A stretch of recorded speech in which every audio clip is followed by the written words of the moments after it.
can we talk about Saturday night? Because we had a thriller in Vegas. Terence Crawford became the first male boxer to capture 3 unified division titles when he defeated Canelo Alvarez by unanimous decision to win the super middleweight championship before a record crowd of 70,000 plus. Crawford moved up 2 weight classes, went down with a knee even before the decision was announced, and could not hold back emotion after he was named the winner. Stephen A., you were there. What was your biggest takeaway from this epic fight? Terence Crawford is the best fighter on the planet. Pound for pound, he's that dude. In this 4-belt era, he is now the undisputed world champion 3 times over. 140 pounds, 147, now 168 pounds, claiming all the belts. You don't see people doing that very often. Going up against a guy who was perceived as being bigger and stronger, Crawford was strong. Crawford was strong enough to fend him off, strong enough to make him respect his own power. He used his jab, he used his distance. He had poise in the ring, he wasn't rattled. He backed up and moved when necessary and kept us different. He exchanged enough to gain respect when necessary. It was a brilliant, brilliant, masterful fight on Terence Crawford's part, and it was definitely a legacy fight, something he had told me. He had been telling me for the last 2 years. He had one time I was at a UFC event, Molly and Cam, at the Sphere, and he was down there ringside and had somebody summon me down ringside just to come and talk to him and emphasize how badly he wanted the Canelo fight. And I was worried about him moving up, 3 weight classes, because he was 147 at the fight. It was before he fought Madrimov. And to watch him do what he did Saturday night against Canelo, showing that he was the superior boxer, that he could take a punch, that he could certainly give it, that he was strong.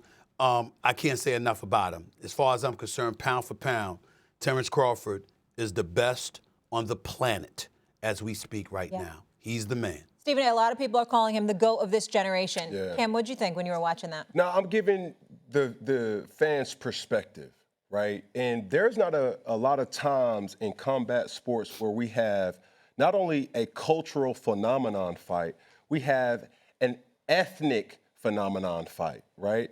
We've seen, African-American fighters and Mexican fighters fighting for years and decades, if not centuries. But what I would say, this fight kind of reminded me back when Floyd Mayweather fought Oscar De La Hoya, where if we go back to Pretty Boy Floyd and he had to dethrone a champion in that specific right, not just from the belt standpoint, but from the status. Hey, I walk in your trap and then take over your trap. We've seen literally Crawford go at Canelo. And my whole thing from the fans' perspective is, how does he handle the moment? Is the moment too big, right? We see the statistics from the Netflix ratings to, how many people were in the stadium and those type of things. He never was rattled. And he stopped Canelo's forward momentum. And every time Canelo got an opportunity to really try to show him up or try to impose his will, it never altered, how Bud really attacked him in this fight. I'm thoroughly impressed. And really one of those things that you got to look back and say, hey, when do we start giving respect to people that aren't the flamboyant type, who isn't the person that's going to rah-rah you to, that may not be the biggest showman, but he is definitely the man for the occasion. He's still the show. And Stephen A., going up 2 weight classes, it's just unbelievable. And to me, it's really 3, because he had only fought once at the 154-pound pound division when he fought Madrimov. But the point is that for the most part, he had been fighting at 147. After dominating the junior welterweight division, he went up to welterweight, and he had been dominating that division. He only fought 1 fight to condition himself to move up 2 additional weight classes after that. So I view it as him going up 3 weight classes, which is where that's the only part about what Cam said where I would disagree with the comparisons between Floyd Money Mayweather and Oscar De La Hoya. Because Floyd did great things, and he was untouchable. And I still think that he's one of the marvelous, if not the most marvelous, defensive fighter we have ever seen. You got cats that can take a punch. With Floyd, you couldn't punch him. That was the problem. You couldn't find him. Okay. It was one time when he fought against Canelo. Canelo literally swung, and Floyd tapped him and said, "I'm behind you." That's how magnificent of a defensive fighter Floyd Money Mayweather was. But in saying all of that, Terence Crawford moving up multiple weight classes, that's different. That's transcendent.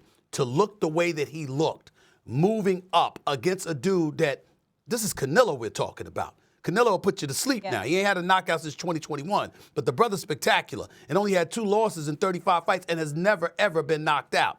But to go in the ring against him and to outclass him, particularly in rounds 10, 11, and 12, because I had it 5-4 Crawford after the 9, and then he won the last 3 in my estimation. To see him doing what he did, it was really, really impressive. He's that dude right now. Make no mistake.